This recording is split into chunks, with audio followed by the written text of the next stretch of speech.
So last Wednesday morning, we're back out in the shop working on my Monte Carlo project, trying to make some progress on it.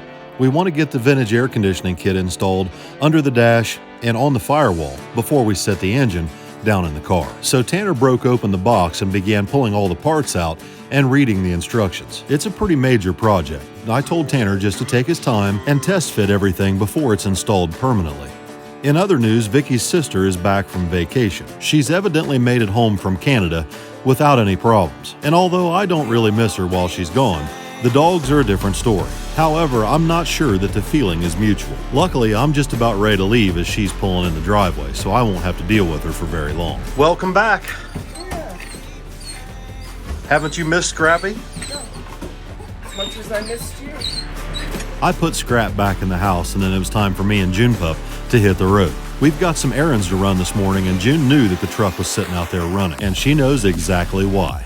We've got a race to go to this weekend at National Trail Raceway, and Billy's taking the S10 and Tommy's taking the Falcon.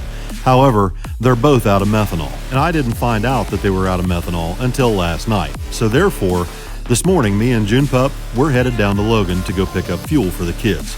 We were making pretty good time until we hit Baltimore and got stopped by a very slow-moving train. It's about a 1-hour drive down to Logan and 1 hour back. And then after I get back from Logan, I have yet another errand to run that's 2.5 hours the opposite direction to go pick up transmissions up in Alliance, Ohio. All right, welcome back, everybody. Today is Wednesday?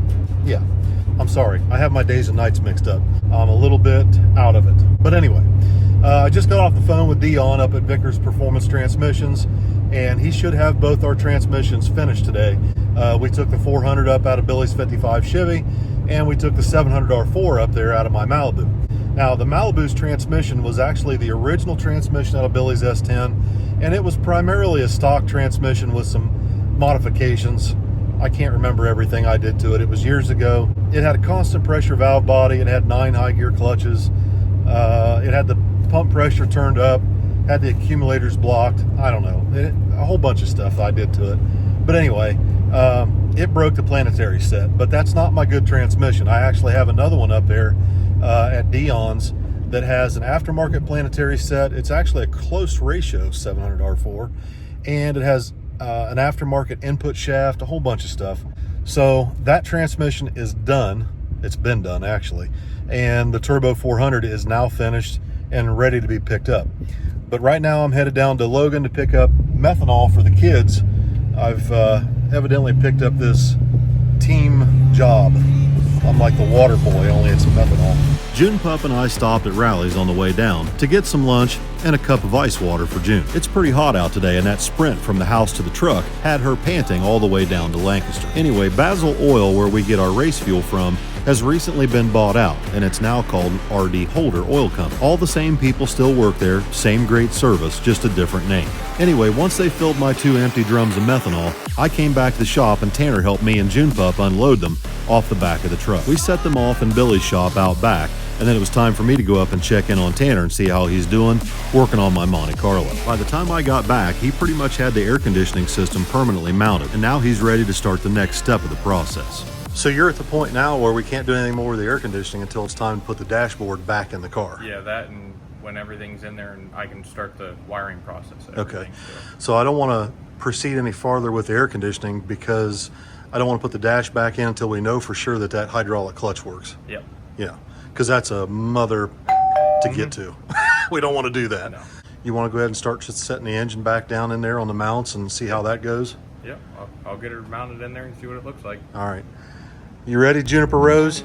So now it's time for me and June Pup to hit the road once again. I topped off her cup of ice water before we left the driveway, because this next stretch of windshield time is a little bit longer than she's used to. We jumped on 70 East and headed over to 77 North and started making our way up towards Canton. Now, I just dropped these 2 transmissions off up there a couple of days ago, and thankfully Dion was able to work us in and get us taken care of. But somehow I did forget one critical element of making the trip up to see Dion. I had forgotten all about his head of security, and my head of security is riding shotgun today. I didn't realize that I had a potential problem on my hands until after I pulled into the driveway up at the transmission shop. But it didn't take me long to realize I wasn't going to be able to talk to Dion without June Pup ruining the audio. She demanded to be let out of the truck, and she ended up getting acquainted with Trooper pretty quickly. The first couple minutes were a little tense. However, once they got to know each other, everything was fine, and now she's not going to be barking while I try and talk to Dion on camera about what was wrong with Billy's Turbo 400. What was wrong with it?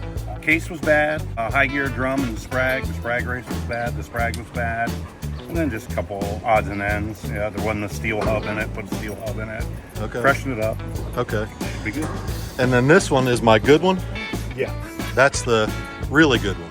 Yeah. If there is such a thing. Yeah, right. That's the good part. So what happened to my other one? Oh. That's not good. No, that's not good at all. So what piece is that? This goes in the back side of the front planetary. Front planetary rides here, but then the rear planetary rides on this shaft here. Yeah. So it broke here and then actually stripped out the back planetary. So I was right. Yep, absolutely. Broke the planetary. That's what I figured.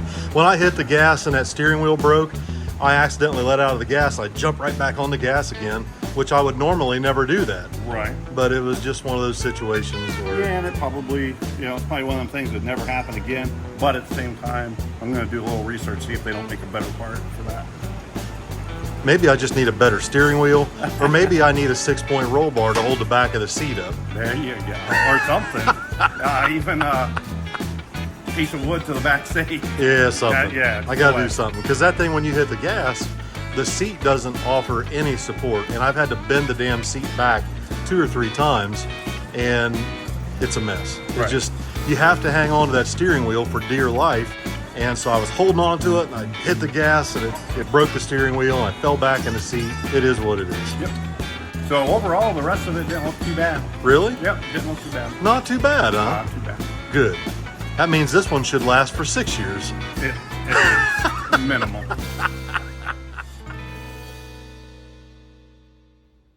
So this brings us to Thursday. Now, Tanner's got 2 transmissions he's trying to install in the back shop, one in Billy's 55 Chevy, and the 700R4 needs to go back in my Malibu. So he's working on that while he takes a break from my Monte Carlo. Yesterday, when I went up to pick up those transmissions at Dion's, Tanner tried to set the engine down in the car and found out that the engine mounts won't work with the frame mounts. So I made a phone call into Jegs to talk to Uncle Terry. All right, so it turns out the frame mounts that we had here at the shop are 3/4 of an inch too tall. There's 2 different part numbers. There's a tall and a short, and we have the tall ones. So I'm gonna run to Jegs, go get the shorter ones, and hopefully that engine should bolt right in. Yeah, I was fighting with that yesterday. And I see that. I had Billy in there, and I was like, is there a specific way that you're supposed to do these? And he was like, oh, I don't know, what's wrong with it? No, I called Uncle Terry, and he told me that there's 2 different Moroso block mounts. There's a tall and a short, and we have the tall ones, and we need the short ones. Sure do need the short ones. All right, so you've just about got this done? Yep, just got to put the drive shaft in it and put the other exhaust on it, and then lower it down and put fluid in it, and then I'm going to jump on that one. All right, I'll go get some transmission fluid real quick down at Mark's so we can keep moving. Okay. So I got out the El Camino and got ready to make a trip down to Buckeye Lake to see Mark to pick up a couple cases of transmission fluid and some shop supplies so we can get these 2 transmissions installed in the cars for the weekend. Now, as we mentioned in the last video, the S10 and the Falcon are going to trails for the Uncaged event, so you may be wondering why there's a big push to get the Malibu and the 55 together. Well, let's just say there's a Mexican soiree scheduled for Sunday. I need a couple cases of transmission fluid. I'm trying to put transmissions in today. Oh, good. I would have waited for you to bring it, but April's not here today, and she's the only one that seems to get anything done. She's a hustler. She's a hustler, all right. She's a hustler. So. Well, looky there. Thing 2's hustling today. Yeah, well.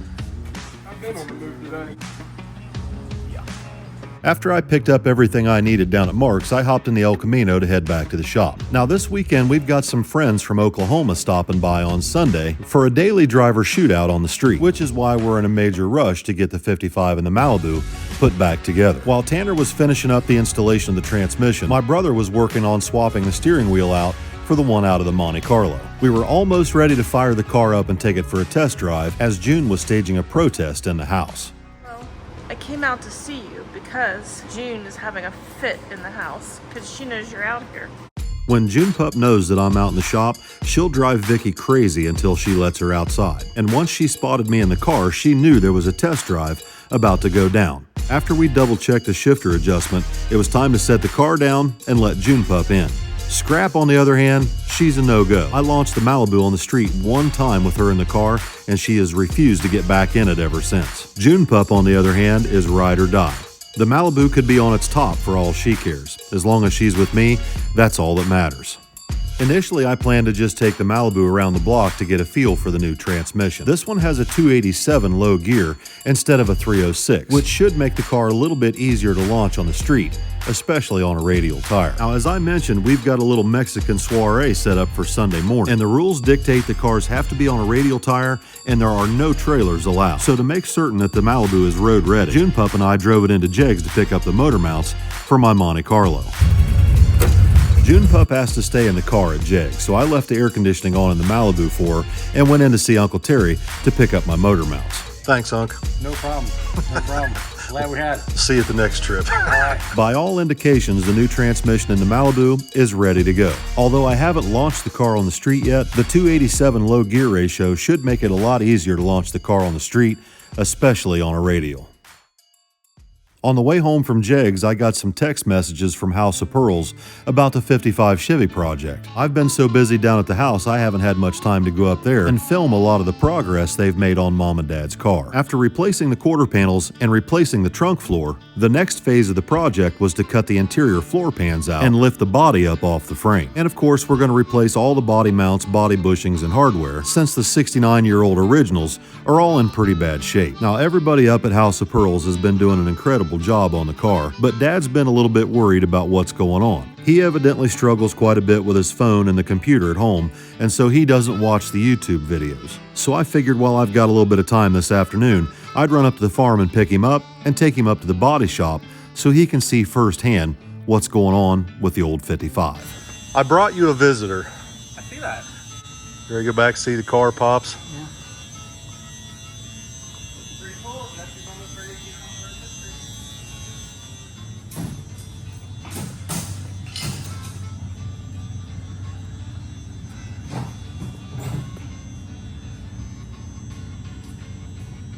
Never seen it this far apart, have you? No? Not like that. Oh yeah, motor down. It's brand new from front to back. After they get overspray These things are getting patched too. Those are all new. You had a couple license plates under your seats where your seats were. You don't gotta worry about that anymore. Mom and Dad's 55 has been in Ohio its entire life, so Dad's been pretty concerned about some of the rust that he knew was behind the trim and around the windows. And of course, the floor pans, the inner and outer rockers, and the original body mount locations were all in pretty bad shape too. But thanks to Golden Star Restoration Parts, Mom and Dad's old 55 Chevy has a new lease on life. Every single piece of rusted sheet metal underneath this car has been replaced from the front floor pans all the way to the tail pan, including the inner and outer wheel wells. The next step is to pull the engine and transmission out of the frame so we can get the chassis ready for paint. What do you think, Pops? Pretty long. Can you believe that's your car? No. Dad, it's going to be like a brand new 55 Chevy when we're done. But I had all the upholstery put back exactly the way it was when you owned it, like when you guys bought it. Yeah. It's going to look just like it was the whole time you had it inside.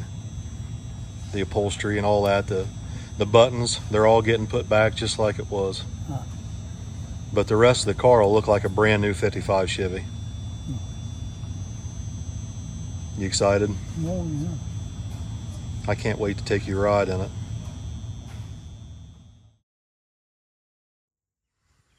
Well, we're back. It's Friday, I think, right? Yeah, it's Friday. And we got the engine set down in. The new motor mounts fixed that problem. Sure did. I pushed it outside and gave it a bath last night because it was pretty filthy from sitting in here. And car looks pretty good, but we've got some work we need to do in the shop. Tony and Tess are here. I'm sure they'll probably have to dissect a Mustang. Yeah.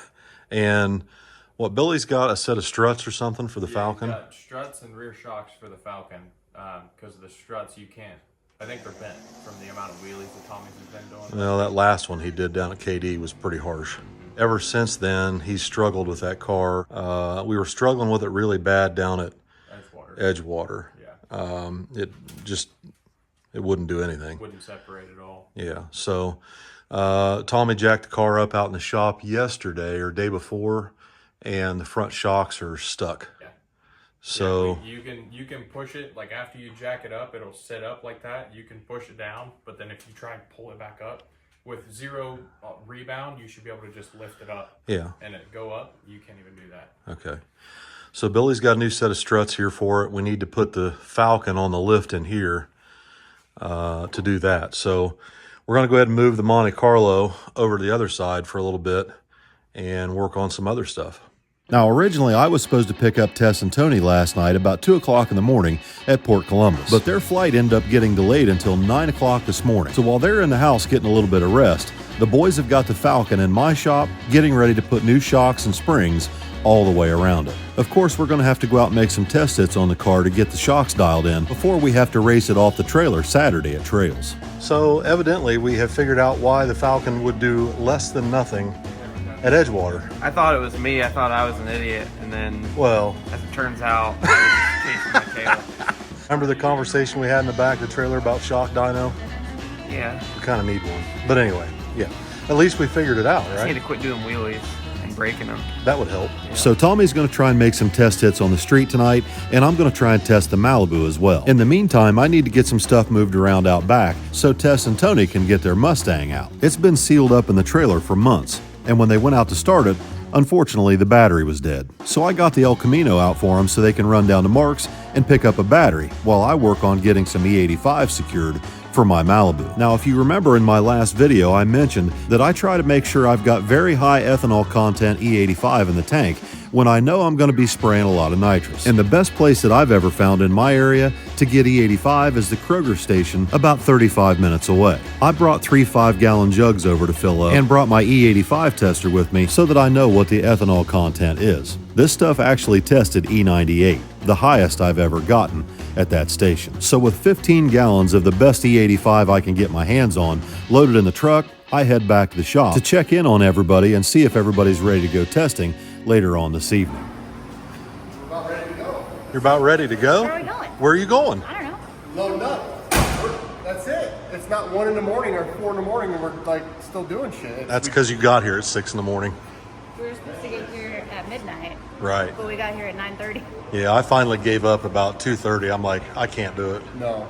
I texted Vicky. I said, "You guys just go to sleep. We'll figure it out." So what'd you do, Uber here? Vicky said we door dashed ourselves over. Door dashed yourself here? So did the car start up okay? Yeah. Put the battery in it. It was fine. Accelerator pump's good? Yeah, everything's good. Good. Started up first try. Really? The second first try? First try. Change the oil, adjust the anti-roll bar again, and then we're ready to go. Ready to Put go, it in- huh? Put it in a trailer and help you guys do whatever. I'm pretty much ready. All I got to do is put fuel in my car. Shit. Did you find some E85? Yeah, tested E98. Ooh. Oh, really? Well, I know where it's at. Yeah. E65. I got E98. E98. Wow. Kroger's over That's on Broad way too Street. good. Might have to cruise the Super over there. That's straight. I just tested it. E98. Come on, come on. I'm gonna have to definitely cruise the Super over there. Okay. So what do we do with the 10 gallons of? E65 that we have. Yeah. I don't know. That's a good question. River out back. Oh my God! Take it back to the gas station. Ask if you can make a return. Jeez, yeah, in Texas. Just pour it back in their tanks. Tanner, you're going to get canceled. Whoa. Thomason, what are you doing? About to put this thing on the bumper again. Oh no. We don't want to put it on the bumper again. Yeah, we do. Your brother's got problems. He's paying for the next set of stuff. Yeah, I mean, for real, I'm done doing wheelies. Like, if it starts coming up, abort. Listen, I'd rather. you remember what I used to tell you kids? Yeah, I know it's hard smash not. the brake pedal. Just pump the brake pedal one time and let the calipers grab the rotors in the back, and it'll probably set it down. I It'll be think. fine. It's the cost of racing. If it happens, it happens. All right. Well, I hope it doesn't happen It was again. around, so I can't be too mad at it. Take some notes from me. You can be mad at anybody for anything. Oh my gosh. I'm filming you, filming her, filming me, and Yeah, something. we're filming a lot of We're, filming. oh my gosh, look out. What are you doing, kid? I'm checking header bolts. Changing header bolts? Checking. Oh, checking Checking. header They bolts. like to fall out. And they're titanium, so Tony will cry. This is true. They are titanium, and I would. Tanner, do you think that Tony would freak out if he lost a titanium bolt? Well, considering the fact that when we were at War in the Woods, I said, Tony, it looks like you're missing a header bolt because it's got multiple patterns for different headers and stuff like that. He was like, those things better not be gone. Those things are freaking titanium. I gotta keep up on my titanium, you know? I can't have 15 titanium and 1 stainless bolt. I'd have to buy a whole new set.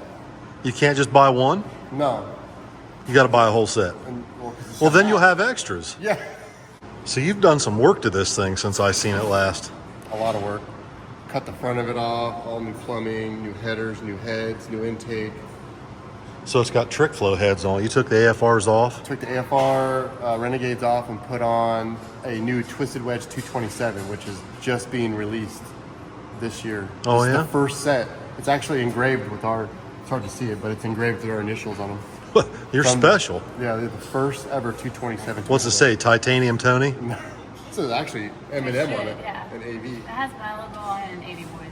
Oh, really? Yeah. Well, that's cool. Yeah. So do they run better or? Yeah, picked up a bunch. We did a bunch of testing with the car the way it was before with the AFRs on the street in California. It went 1030 at like 135, changed the heads and intake and stuff and a few other things obviously, but it went 1010 at 138. Oh, So that's street testing. And you make about 36 more horsepower on the engine on it. wow. Wow. That's really good. Because, I mean, it Very good. ran good before. Yeah, and there's similar CCs. You know, the Renegades I think are 225s and these are 227s. And it's Wow. the same CC head. So it's really good. Are we going testing tonight? We're going to do whatever we can to beat the hell out of this thing. Okay. You know, it's all about grabbing gears and shifting. Yeah, I mean, we got lifts here, so. Yeah. Yeah. We have spare transmissions, and Yeah. Uncle Terry has a set of ring and pinions for me already. Oh, so. God. So in case it- Don't say that. We have 3 more races to get to this trip, so Oh. you need to not break it. We're racing in Michigan, we're racing here, we're racing in Canada too. So don't break it. Yeah, don't break it. I will beat you. If you prevent me from being able to make hits in this car again, you're done. I'm divorced. That's it. I'm getting divorced. She was gonna move here, and I'm gonna be stuck in California. Later that evening, after the sun started to go down and the road cooled off, we took the cars down to our local test spot to make some test hits. I wanted to test the Malibu on motor to see if it would leave the starting line without spinning the tires. It took a couple of attempts to get the car dialed in, but I felt the car was ready for our little soiree on Sunday. The driver's meeting was held here at our house at 8 o'clock in the morning. I had planned on racing the Malibu in it, but I elected to let Tony drive the car instead. But I did drive it for a grudge race with Richard Garcia.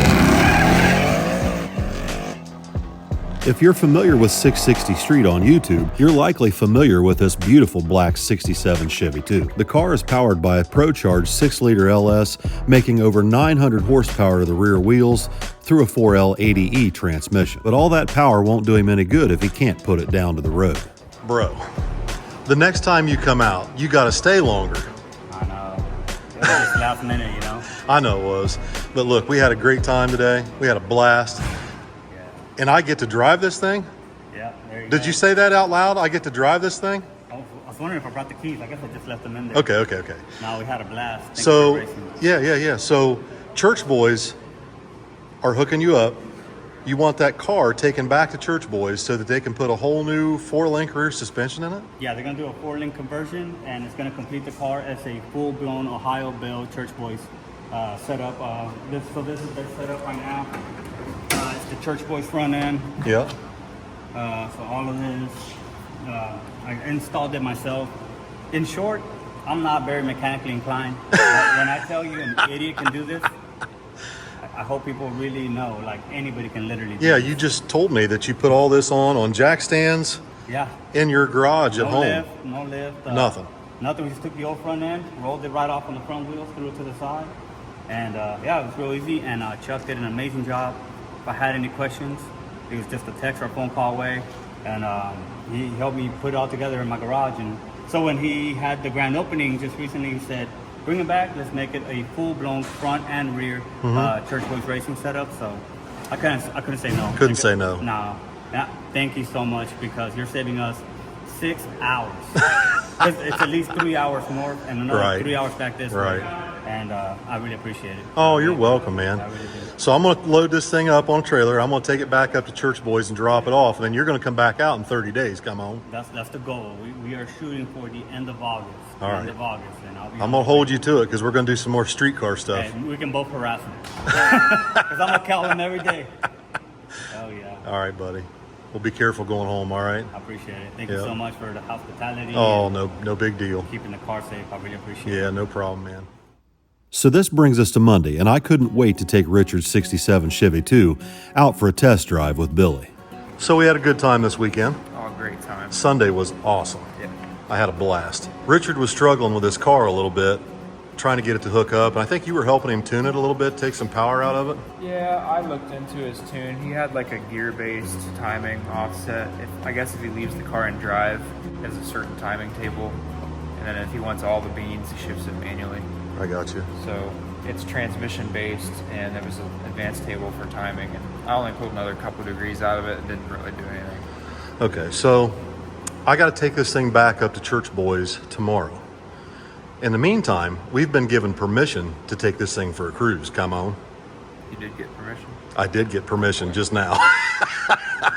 Let's go for a ride. All right, let's do it. So Richard had this car up at Church Boys Racing over the weekend for their annual open house. And the car is supposed to remain at Church Boys so that they can do some upgrades to the rear suspension. But Chuck Church's shop is located 3.5 hours northeast of our house. So in order for Richard to have the car available for Sunday, he was going to have to tow it 3.5 hours down to our place and then tow it 3.5 hours back before he could turn and head west back home to Oklahoma. So I told Richard if he left the car with us and let me joyride in it for a day, that I would haul the car back up to Church Boys on Tuesday. So that's how Billy and I ended up joyriding around in a black 67 Chevy II that makes 900 horsepower to the rear wheels on Monday afternoon. Obviously, the iron block 6-liter LS motor makes plenty of power, with boost supplied by an F194 Procharger. But what impressed me most about Richard's 67 Chevy II was how well the car rides, drives, stops, and makes turns. If you've ever driven one of these cars with stock suspension, you already know the stock suspension, steering, and brakes are sketchy at best. But Richard's 67 is the first one I've ever driven with a Church Boys front suspension. So when I loaded the car up Tuesday morning to head up to Church Boys, I was pretty eager to talk to Chuck Church Jr. about the new front suspension on this car and what his plans are for the rear suspension to help Richard more effectively put the power to the ground. Of course, this means I'll probably have a much more difficult time beating Richard when he comes back to pick up his Chevy II in about a month. So I may have to make some upgrades to the Malibu of my own if I want to keep a couple steps ahead of Richard and his Procharged LS powered Nova, especially since he's on the receiving end of a whole bunch of new suspension goodies from Church Boys Racing. I figure while I'm up here dropping this car off, I'll snoop around and maybe get a little bit of information out of Chuck as to what exactly all they plan to do to Richard's Nova while it's here. Mr. Chuck. What's up, Bill? Man, I brought you a black diamond out there. That thing is amazing. Listen, I've driven those cars stock. I love them, but they're terrible. I drove that thing. I was like, man, maybe I should have kept that 67 two-door sedan I had. Yeah, I hear that a lot. Oh my gosh, man, that thing is amazing. It literally drives just as nice and just as tight as my Malibu. It's incredible. But Richard's having a little bit of trouble with the rear suspension. Yes.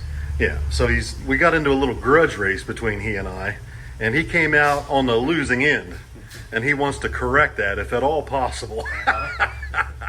So he said you're going to do some work on this thing, huh? We are. We're going to remove what he has under the car now, and we're going to put in our triangulated 4-link.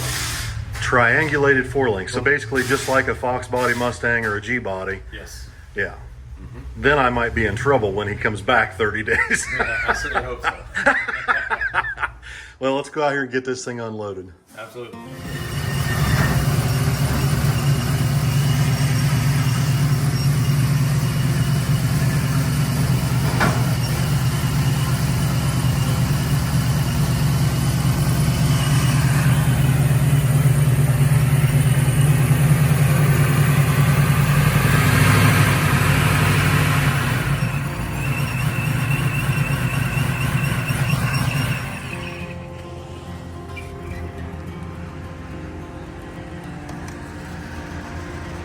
Gosh, that thing sounds good. Once we safely got Richard's Nova off the trailer, I decided to go in and ask some questions about what all's in this car and what they plan on doing to it. So is this the same subframe that's under the front of Richard's car? It absolutely is. And you ship these things out every day? Almost every day. Almost every day. Yeah, there's quite a bit of labor involved in welding all of this together. So we have moments where we'll have 2 or 3 go out. We might take a couple days, we don't have one go out, but then they're just stacked up like little army soldiers waiting to go out. So you've got some pretty noticeable cars sitting in here. Yes. One, that's Asian's car, and they were just here for the open house this past weekend, right? Yep. And then this one belongs to Ryan Martin. Yep. Are we allowed to say that? Absolutely. Okay. So from what I understand, when Richard comes back out after you get his car done, whoever Richard's coming back with, they're picking up Ryan Martin's car and Richard's car and hauling them both back to Oklahoma. That was a theory. That's a theory. It's not set in stone yet, but that's a theory. No, I think they want to speak that into existence, right? Okay, maybe that's what they're up to. Well, listen, man. Richard is a very good friend of mine, and he's always been on the camera side of the street racing and drag racing in general. He's never really had an opportunity to do much for himself. And so the fact that you're offering to help him, to me, speaks volumes, because I genuinely love that guy. I really do. I feel like he's like a brother to me, honestly. So anything that you guys do up here, I'm in to help film or promote anything like that, because I really like him and I really like what he stands for. Absolutely. He's a good guy. You can tell the first time you meet him, he's just down to earth. He's not in it for himself. He's in it to help everybody else. Like you said, it's a pleasure to help somebody help himself. It is, isn't it? That's what it's all about for me. That's what really motivates me, is helping other people and being able to use whatever you call this, my position or my platform, whatever you want to call this, to help other people. That makes me feel better about things that I'm blessed with that I don't feel I deserve. Does that make sense? Oh, it does. It does. When it comes easy to you, you don't think you're blessed with it. It just comes easy. But to others, it looks very, very good. Yeah. I appreciate you, man. Let me know when it's time to come back up here and get this thing. Oh, yeah. Because I want to come help Richard film. Yeah. All right? He's going to enjoy it. All right, buddy. See you, man. Thank you.